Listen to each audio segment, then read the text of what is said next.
Oh, man. This is Rutledge and/or Hamilton. We brought Chris Orr in not to make fun of Matt Hamilton and for curling. But and he went the total opposite direction. It's just crazy. Ego takes a shot on this show. we did talk about Tyler Van Dyke yesterday. Mark Tauscher brought up this point, and this is what I wanted to get to. Because I think now fans on social media have gone these like extreme ways of like, Van Dyke's going to stink. Oh, because, you can't say that. Yeah. Just because last year Mordecai didn't live up to expectations. And other ones are saying, oh, he's still now this is the guy. Yeah. When I think the truth probably lies in the middle. I just thought, and this is what Mark was saying, at the quarterback position, especially nowadays, you can never have too many. And his whole point was, look, man, these guys are still going to compete. And with I looked at that room before Van Dyke got there, and they still need to develop guys. They have a kid. What's the kid's name coming in from Texas primetime? Mabry Matoyer. Yeah, Matoyer. Yeah, the Woodlands. So take that L to the Soto U, though. Yeah, baby. My bad. So no, it's fine. So he's coming in, and you have Cole LaRue, who exists in this world. We believe. I've never seen him play football, but I believe he exists in this world. And then we have obviously Braden Locke and then Nick Evers. When Locke was inconsistent in his time, so I think bringing in Van Dyke was just the prudent thing to do. You needed if we all sat here and said the Badgers are going to roll into that schedule they got next year, and Braden Locke's their starter, we're not feeling good. Yeah. And so, I mean, so that's kind of where I look at this. If Braden Locke emerges and ends up being the guy, Right. great. Or Evers or whoever. Yeah. The rookie coming, the freshman coming in. But this is competition. Yeah. I'll say this. One, competition is always good. Competition will do nothing but make the room better. I think we did need a veteran presence in there just to help guys navigate life, navigate being a college athlete, navigate being a quarterback, especially because that's a big thing to do at any university.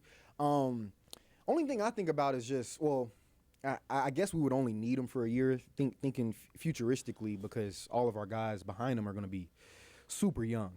But I would like to have a quarterback that can get in this system for multiple years in a row. Like, I think that if you had Tanner Mordecai, if he was a junior last year and came back again this next year, I think we'd see a night and day difference from him just because of that experience. Like, just because you have a lot of experience in one system and you played well somewhere doesn't mean it's necessarily going to carry over. No, that doesn't mean that it won't. Hopefully it does. But my thing is this. I'll just use this example. So my freshman year, Coach David Randall was my DC and linebacker coach, and then it went to Wilcox and then to Leonard for my last three. And at its core, the defense was the same.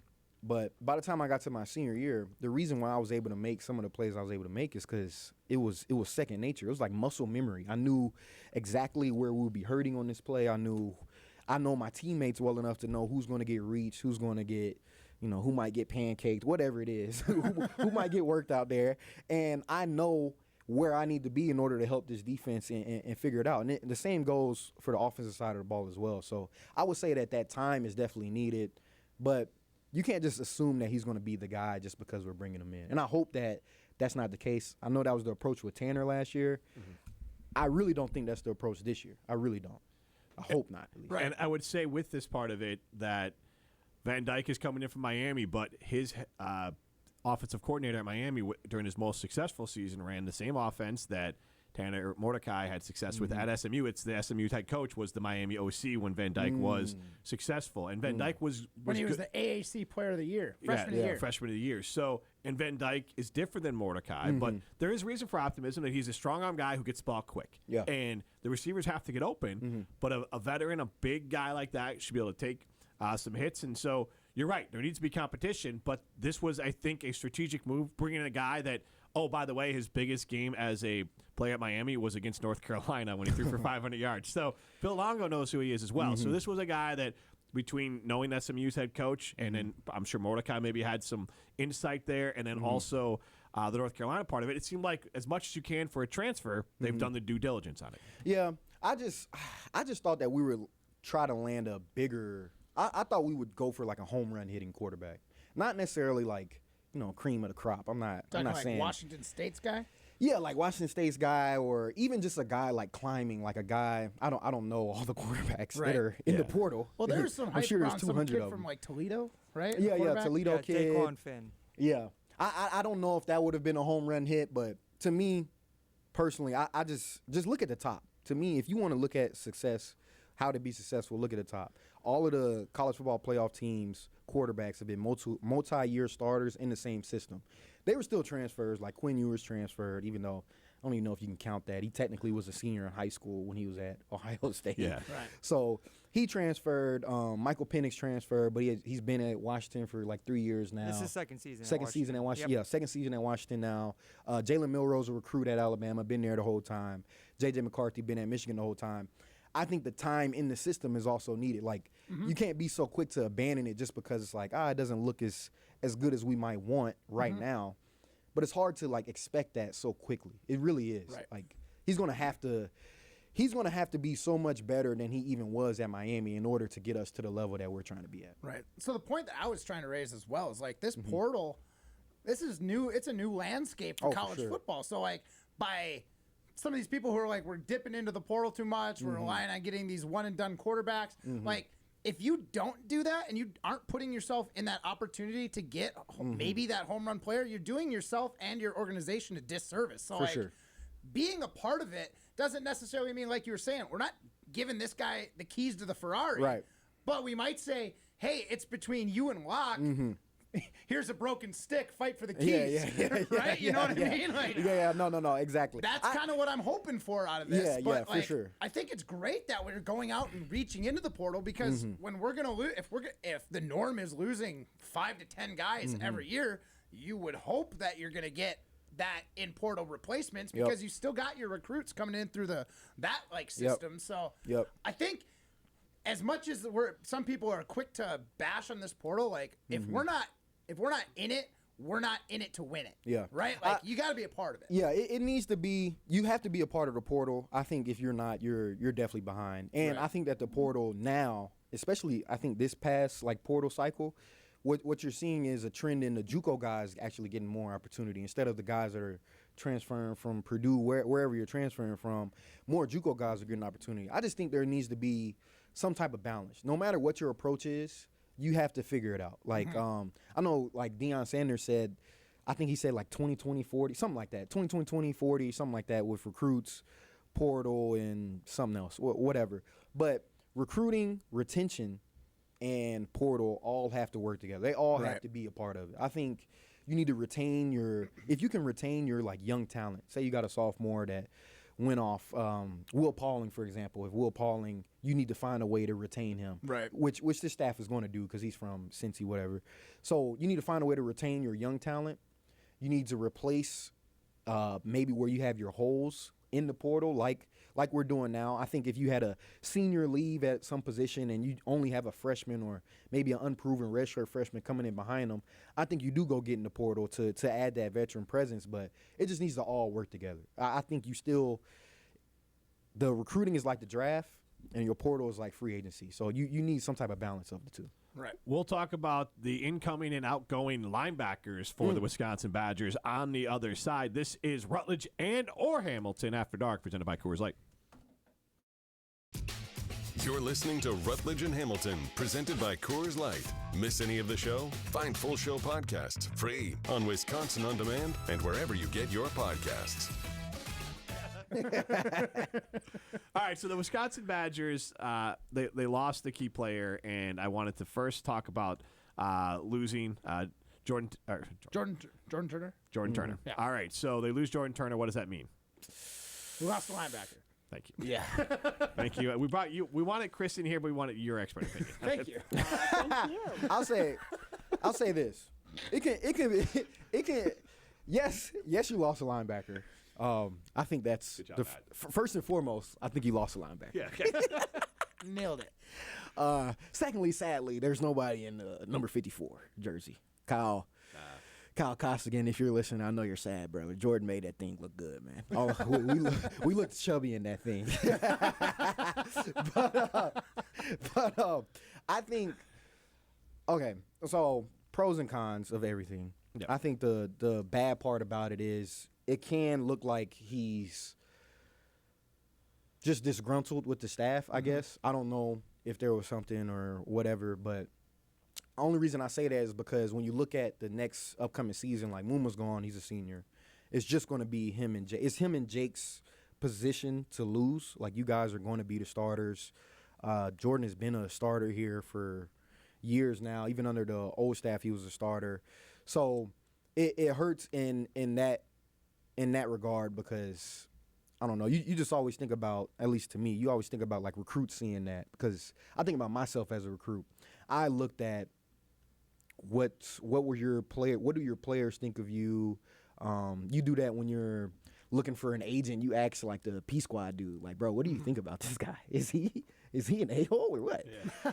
Anyway, so I think about that. But on the flip side, I mean, it's linebacker, so you can find a backer. Like, you can find a backer. It's just hard to replace production and leadership. So my question is, what's the big difference between, I guess, Jimmy Leonard's defense and this defense, where maybe if it was scheme driven, like, where were the differences and why would him as a middle linebacker be? That's a good question. I'll say that this new defense isn't as aggressive. It's not as aggressive as Coach Leonard's. But that doesn't necessarily affect you that much as a backer. Like, maybe your like TFL numbers are down just because you're not blitzing as much. Your sack numbers are down because you're not blitzing as much. But outside of that, like, linebacker, like, your job is to go out there and hunt. Like, at the end of the day, no matter the scheme, you got to hunt. So I don't think it's a scheme thing. I don't think, at least. I wouldn't guess of it to be a scheme thing. I know that I know he was highly recruited by Tressel. I don't know where Tressel. I want to say when he was at Michigan State. Okay. I want to say he was at Michigan State. I don't know though, but I want to say he was highly recruited by Tressel at Michigan State. So I know he had a relationship with Tressel before they got here. So we're talking. This is Rutledge and/or Hamilton, which means Chris Orr is in the studio alongside Matt Hamilton. It's like a full lunar eclipse right now, so it's very exciting. It's awesome. But the Badgers did add 2 linebackers, William and Mary, outside linebacker John Pius, and it's a graduate transfer. To your point, FCS All-American in 2022, 19 and a half sacks over the last 2 seasons. So that looks like a player that could be a surprise playmaker. And was Van Ginkel an FCS? JUCO. Okay. So they have had success with players bumping up a level there, and I think Andrew Van Ginkel, man, I love Gink, man.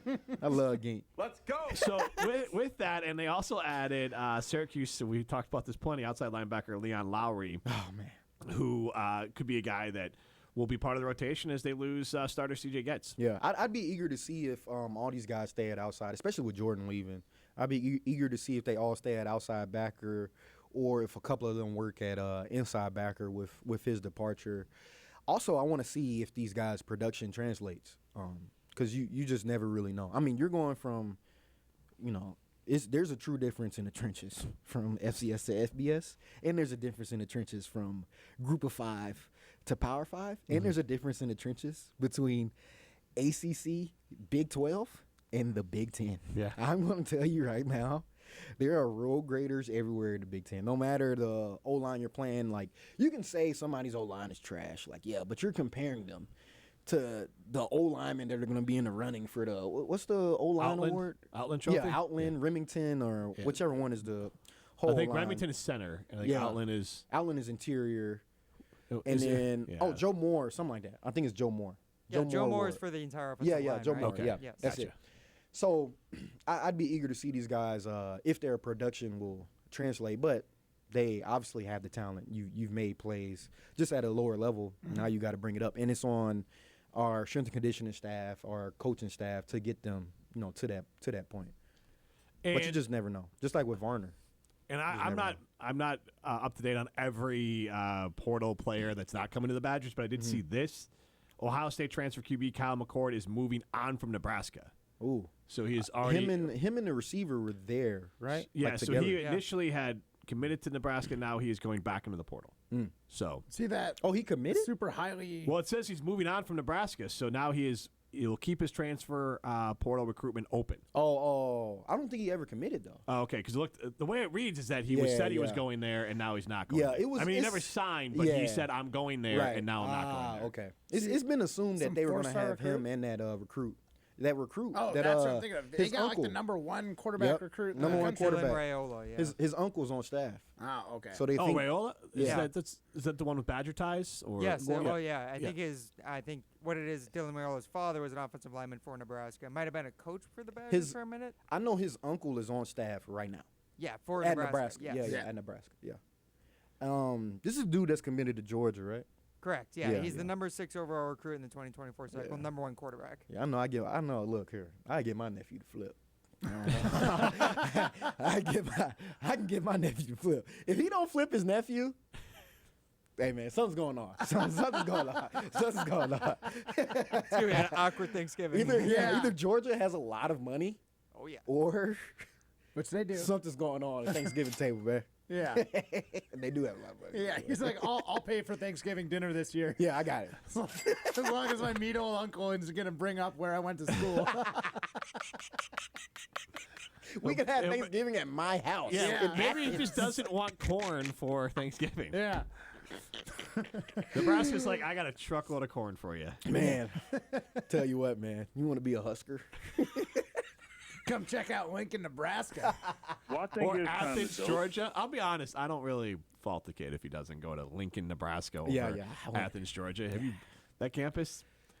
Gorgeous. Athens is nice. Yeah, Athens? is nice. Yes. Yeah. Athens is Lincoln, nice. Nebraska I don't know. is a full campus Yeah. at Lincoln, Nebraska. Only campus. It is a gorgeous campus at Athens and a full-figured campus at Nebraska. You gonna hang out and play throwing? You gonna throw stones with us? Yeah, I'll throw yeah. some All stones. right. This is Rutledge or Hamilton After Dark, presented by Coors Light.